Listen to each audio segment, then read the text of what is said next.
जरा अदब से बुजुर्गों से बात कीजिए, ज्यादा दिनों तक ये जबानी नहीं चलेगी।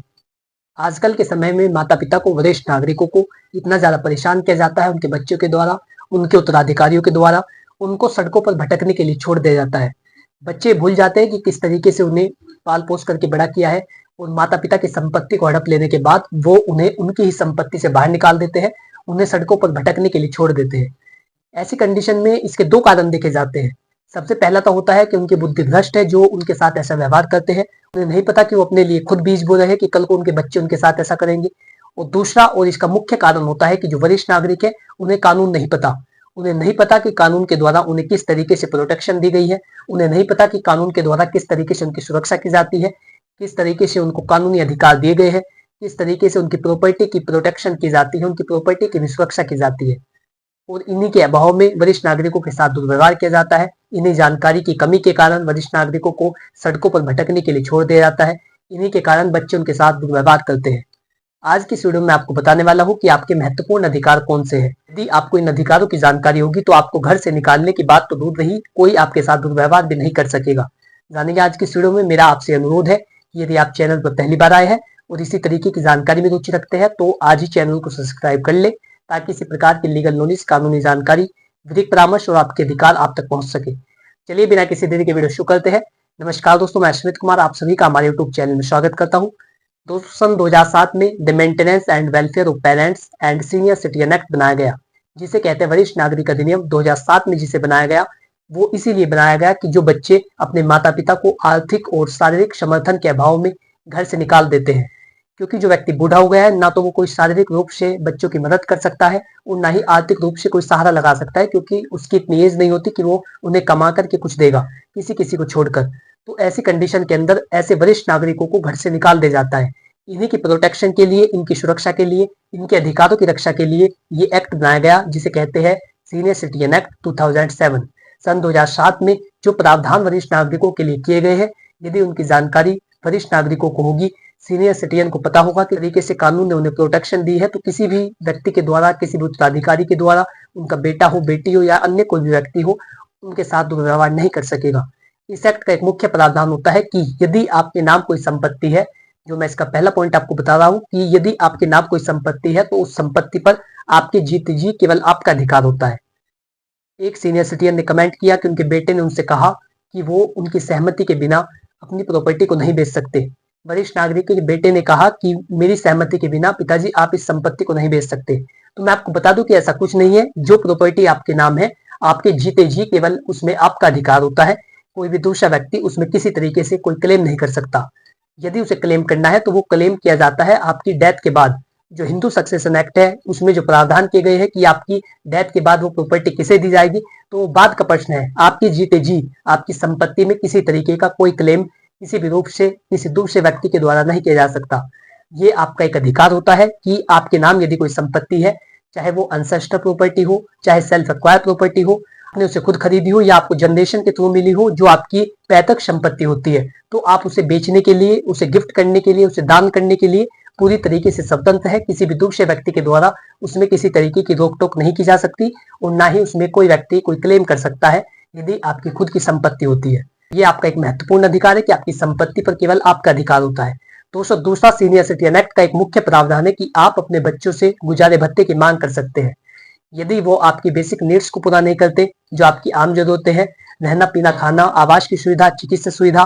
तो ये जो मेडिकल सिक्योरिटी है, जो फाइनेंशियल सिक्योरिटी है, आपकी जो आर्थिक स्थिति है उसको सही रखने के लिए, और जो मेडिकल की सुविधा है, चिकित्सा सुविधा, खाने पीने की सुविधा, तो इन सभी के लिए यदि वो आपकी इन जरूरतों को पूरा नहीं करते तो फिर कोर्ट के द्वारा उनको आदेशित किया जाता है कि वो आपको मेंटेनेंस देंगे। तो यदि वो उस गुजारे भत्ते को नहीं देते तो उन्हें दंडित भी किया जा सकता है। तो आप किस तरीके से उनसे गुजारा भत्ता ले सकते हैं? आपको सीनियर सिटीजन ट्रिब्यूनल में एक लिखित में एप्लीकेशन देनी होती है। उस व्यक्ति का नाम लिखना होता है जिससे आप मेंटेनेंस लेना चाहते हैं, और उसका एड्रेस लिखना होता है। उसके बाद उसे कोर्ट में बुलाया जाता है, उसके नाम समन जाते हैं। जब वो कोर्ट में उपस्थित होता है तो दोनों की गवाही होती है। दोनों पक्षों की बातों को सुनकर उस उत्तराधिकारी को, जो आपको बेटा है या बेटी या अन्य कोई भी जो आपकी संपत्ति को उत्तराधिकार में पाने का हक रखता है, उस व्यक्ति को आदेशित किया जाता है कि वो आपको गुजारा भत्ता देगा। यदि वो अदालत के इस आदेश का पालन नहीं करता तो उसे दंडित भी किया जा सकता है। तो ये इस एक्ट का मुख्य प्रावधान है कि आप अपने बच्चों से मेंटेनेंस की डिमांड कर सकते हैं। ये इस एक्ट का एक मुख्य प्रावधान है कि आप अपने उत्तराधिकारी से, अपने बेटे, बेटी या किसी भी अन्य उत्तराधिकारी से जो आपकी संपत्ति आपके मरने के बाद जिस व्यक्ति को दी जाएगी, आप उससे मेंटेनेंस क्लेम कर सकते हैं और एक गुजारा भत्ता उन्हें देना होगा। कोर्ट के द्वारा ऐसा उन्हें आदेश दिया जाता है और एक सीनियर सिटीजन के लिए अधिकतम 10,000 रुपए पर मंथ का मेंटेनेंस तय हो सकता है। तो तीसरा इस एक्ट का एक मुख्य प्रावधान है, यदि आपको लगता है कि आपका जो बेटा है या बेटी है वो गलत संगत में है, आप नहीं चाहते कि आपके परिवार के संबंध उस व्यक्ति से रहे, आप नहीं चाहते कि आपकी संपत्ति उसको दी जाए, तो ऐसी कंडीशन के अंदर आप उसे संपत्ति से बेदखल कर सकते हैं। ये आपके पास अधिकार होता है। सीनियर सिटीजन एक्ट के मुताबिक राइट टू इविक्शन, आपके पास बेदखल कराने के लिए अधिकार होता है यदि वो आपकी बेसिक नीड्स को पूरा नहीं करता, आपको लगता है कि आपके साथ वो दुर्व्यवहार करता है और आप नहीं चाहते कि उसको संपत्ति दी जाए, तो ऐसा प्रावधान किया जा सकता है जिससे आपके मरने के बाद भी वो संपत्ति उस व्यक्ति को नहीं दी जाएगी। इसके लिए आपको जिला अधिकारी महोदय के पास एक लिखित में एप्लीकेशन देनी होती है। उसमें आपको बताना होता है कि आपके बच्चे का आचरण कैसा है, आप क्यों नहीं चाहते कि आपकी संपत्ति उसे दी जाए, और आपको एक लोकल न्यूज़पेपर में एक आर्टिकल छपवाना होता है कि आप उससे अपने सारे संबंध विच्छेद करते हैं, कोई मतलब वास्ता, किसी प्रकार का लेना देना आपका उससे नहीं है। तो ऐसी कंडीशन के अंदर उसे संपत्ति से बेदखल कर दिया जाता है। आपकी जो चल अचल संपत्ति होती है, दोनों संपत्तियों से उस व्यक्ति को बेदखल कर दिया जाता है, उसका कोई मतलब वास्ता आपकी संपत्ति में नहीं होता। तो ये भी आपके लिए एक मुख्य अधिकार है, जो राइट टू इविक्शन है, एक मुख्य अधिकार के रूप में कार्य करता है। दोस्तों, चौथा सीनियर सिटीजन एक्ट का एक मुख्य प्रावधान है शिकायत का अधिकार, राइट टू कंप्लेन। यदि किसी भी उत्तराधिकारी के द्वारा, किसी भी परिवार के सदस्य के द्वारा वरिष्ठ नागरिकों के साथ किसी तरीके का दुर्व्यवहार किया जाता है, बदतमीजी की जाती है, मारपीट की जाती है, स्थिति के अंदर आपके पास राइट टू कंप्लेन होता है। आप उस व्यक्ति की शिकायत कर सकते हैं। आप ऐसे व्यक्ति की शिकायत कर सकते हैं और जो पहले कानून था आईपीसी भारतीय दंड संहिता, और उसे बदलकर जो नया कानून बनाया गया है बीएनएस भारतीय न्याय संहिता, उसके अकॉर्डिंग उस व्यक्ति को दंडित किया जाता है और उसके लिए सजा का प्रावधान न्यायालय के द्वारा किया जाता है। उस व्यक्ति को दंडित किया जाएगा यदि कोई भी आपके साथ दुर्व्यवहार करता है, मारपीट करता है, गाली गलौज करता है। तो किसी तरीके से भी आपको अन्याय को नहीं सहना है। यदि कोई भी आपके साथ ऐसा करता है तो उसको सजा दिलवानी है। दोस्तों, पांचवा आपका एक महत्वपूर्ण अधिकार होता है पेंशन लेने का अधिकार। कि आप किसी सर्विस में थे, गवर्नमेंट सर्विस में थे, तो पेंशन आपको उस विभाग के द्वारा दी जाती है। ये आपका एक मूल अधिकार होता है। यदि आपकी आयु 60 वर्ष की है, आप उस सर्विस से रिटायर्ड हो चुके हैं, तो ऐसी कंडीशन के अंदर ये आपका मूल अधिकार है कि आप उस संबंधित विभाग से पेंशन लेने के हकदार होते हैं और उस विभाग के द्वारा आपको पेंशन दी जाती है। इसके लिए यदि आपकी एज 60 से 80 के बीच में होती है तो विभाग में आपको 1 साल में एक बार अपना जीवित प्रमाण पत्र दिखाना होता है, जीवित प्रमाण पत्र जमा करना होता है। और यदि आपकी एज 80 से अधिक होती है तो 1 साल में 2 बार। यदि आप इन सभी कंडीशनों को पूरा करते हैं तो ऐसे कंडीशन के अंदर आपकी जो पेंशन है वो सुचारू रूप से चलती रहती है। किसी भी विभाग के द्वारा या बैंक के द्वारा आपकी पेंशन को नहीं रोका जा सकता। तो ये इस एक्ट के कुछ मुख्य प्रावधान थे दोस्तों। इसके साथ ही एक जो इसका मुख्य प्रावधान है वो सेक्शन 23 में बताया गया है। जो धारा 23 है वरिष्ठ नागरिक अधिनियम की, वो इस बात का प्रावधान करती है कि यदि किसी भी वरिष्ठ नागरिक ने अपनी संपत्ति को अपने उत्तराधिकारियों को इस मंशा से दिया है, इस एवज में दिया है कि वो उनका ख्याल रखेगा, उनकी जो बेसिक नीड्स है उनको पूरा करेगा, जो उनकी आम जरूरतें हैं, रहना पीना खाना, आवास की सुविधा, चिकित्सा सुविधा, इन सभी की देखरेख करेगा, और इस एवज में वरिष्ठ नागरिक सीनियर सिटीजन अपनी संपत्ति को उस व्यक्ति को ट्रांसफर कर देते हैं। लेकिन बाद में होता क्या है कि वो उनका ख्याल रखना बिल्कुल बंद कर देता है। तो ऐसी कंडीशन के अंदर सेक्शन 23 लागू होता है और आप उसे दी गई संपत्ति उससे वापस ले सकते हैं। ऐसा आपके पास अधिकार होता है।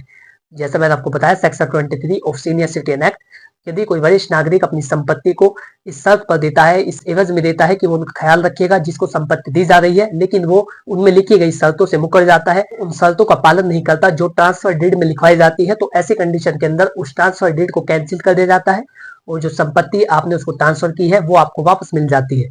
तो ये इस एक्ट के कुछ मुख्य प्रावधान है। आशा करता हूँ कि जानकारी आपको अच्छी लगी होगी। यदि आप इसी तरीके की जानकारी में रुचि रखते हैं तो आज ही चैनल को सब्सक्राइब कर लें ताकि इसी प्रकार की लीगल नॉलेज, कानूनी जानकारी, विधिक परामर्श और आपके अधिकार आप तक पहुंच सके।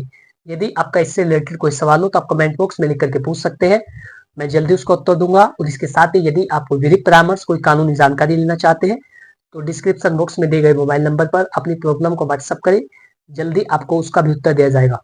Thanks for watching this video. अपना कीमती समय देने के लिए धन्यवाद।